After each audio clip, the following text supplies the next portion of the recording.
This is Michael Orl from MobileBurn.com, and today I have with me the HTC Droid Aeris.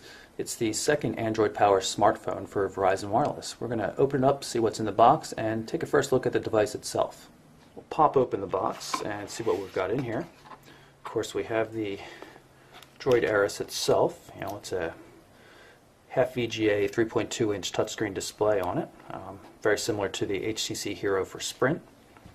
And what else we have in the box? Let's see how this lifts up.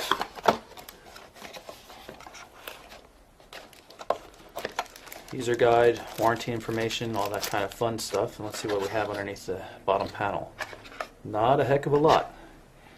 Considering the device comes at only $99.99 with a 2-year contract, I guess they don't feel the need to throw in too many accessories. So we've got just the USB to mini USB cable here that's also used with the wall charger. And here's the Droid Aeris itself. Let's pull off some of the protective coverings on it.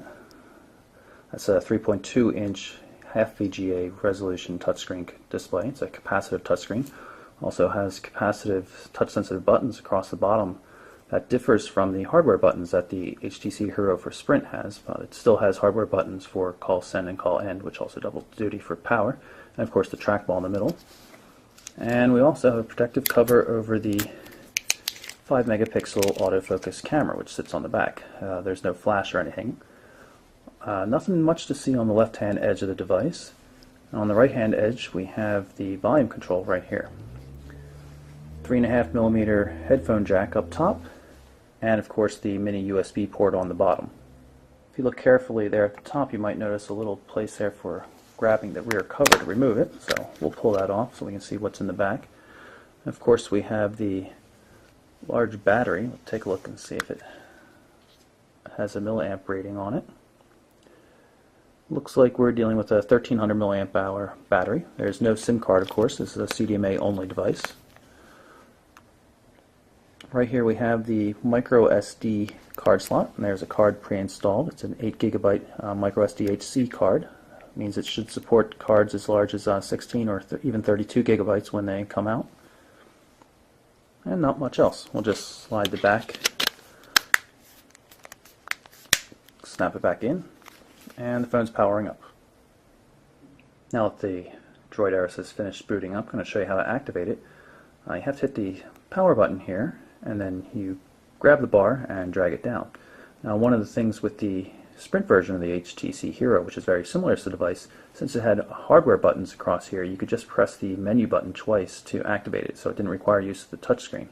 It makes this a little less convenient, quite similar to the original Motorola Droid for Verizon, which also goes on sale November 6th, the same day as the HTC Droid Aeris here, except the Droid Aeris will be on sale for only $99.99, which is $100 less than what the Motorola Droid will sell for. So you notice the very smooth action of the home screen on the Droid Aeris. I no longer have the HTC Hero with me to compare, but it definitely seems smoother and snappier than I recall from the Sprint version of the HTC Hero. The Sprint version that I had at the time hadn't received the firmware updates that the European version was just getting then, so that probably explains the difference here. I'll take a look at lists of widgets here. Here's the HTC widgets, and of course there are a lot of them. They have multiple sizes for a lot of them as well. Let's see, so like maybe calendar. So you have some choices in what kind of widget you want to have on the screen. I have to admit that the touch-sensitive controls down here at the bottom don't seem as good as those on the Motorola Droid. I haven't played with it too much, so I can't really say for sure. There are some stock Google widgets as well. And I find it slightly unusual that this device is branded with Google on the back, in spite of the fact that it has the HTC Sense user interface. Not normally something we're accustomed to seeing. We'll jump into the main menu here and take a look around. See, there's not a lot of Verizon branded services. There's no VZ Navigator or anything like that, and since this is Cupcake Android 1.5, there's no Google Maps navigation like you find on the Motorola Droid. pull up the menu here and we'll throw this into a list mode in case for those of you that prefer this, might be a little bit easier to move through. Go back to grid here. Jump back to the home screen and I'll hit menu once again and pull up the settings. Go into About Phone just so you can see it is indeed Cupcake firmware version 1.5 there. I'll hit the messages icon here so we can get into the SMS system and pull up one of these default messages that Verizon sent when the phone was first activated. So give us a chance to look at the QWERTY keyboard, the virtual QWERTY keyboard. Slight vibration when I touch my finger to the keyboard. You have to forgive me for being a little slow. I'm looking over a camera. You can see the autocorrect. I typed YRST and it understands I mean test. Hit spacebar twice to get a period. Should be able to get a landscape mode keyboard as well. And there we are.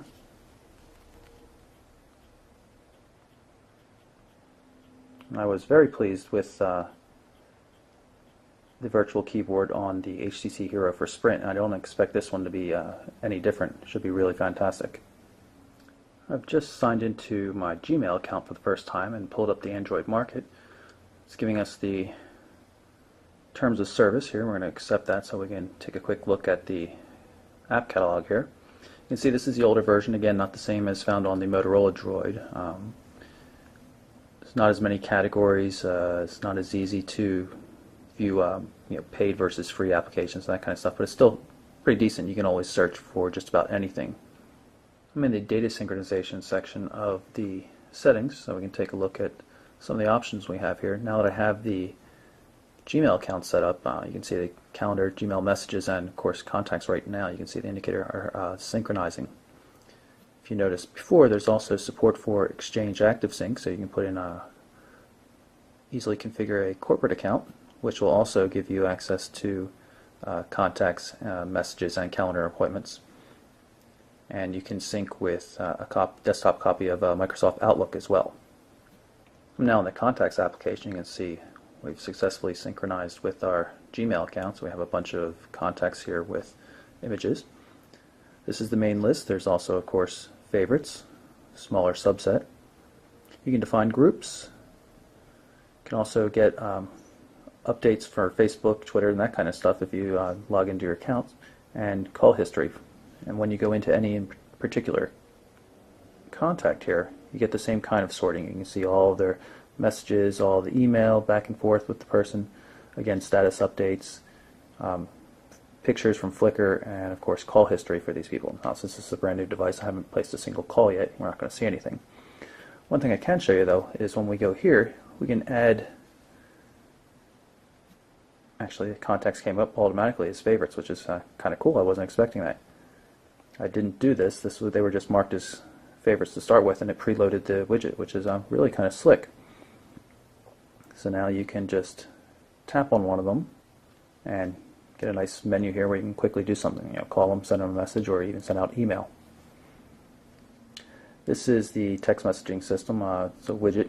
We don't have any other messages, so I can't flip through them, but normally you could. I can, however, delete it. You'll notice the weather. Just tapping on the weather portion of the clock takes you up to the weather, shows you weather in your current location. And you can also predefine other cities, such as New York, New York. I had showed you the text messaging widget. There's also a matching email widget, so you can flip through all your different email messages right from the home screen. A couple of handy switches for turning on Wi-Fi and Bluetooth. And of course you can always add more widgets. There are 7 home screen panels in total. I've got the Mobile Burn web page pulled up in the browser just to show you how it works. We're going to go into landscape mode though, just because it suits the video camera a little bit better. You can see we have double tap zooming and also pinch and stretch multi-touch zooming. Flash support as well. Browser seems pretty responsive. We're on a Wi-Fi connection now, so it's a little bit faster than you might see on a 3G connection, but pretty impressive overall. If you're searching for something though, rather than pulling up the browser, it's often easier just to hit the search key from the home screen and then just type in something. I'll make up something here. Asian cupcakes, we'll say. Don't know if there really are such things, but what the heck. And it'll automatically load the results in Google in the browser. And for those who want to see how the other half lives, here's the Motorola Droid next to the HTC Droid Aris. You can see that the display on the Motorola Droid is much larger. It's 3.7 inches and wide VGA resolution as opposed to the half VGA resolution on the Droid Aris. But the Motorola Droid is a much larger, heavier device overall. So that's my quick look and unboxing of the HTC Droid Aris for Verizon Wireless. A very nice looking version, variant of the HTC Hero. Very snappy device, lower cost than the Motorola Droid, which it comes out with at the same time on November 6th. And again, HTC Droid Aris. I'm Michael Orrell for MobileBurn.com.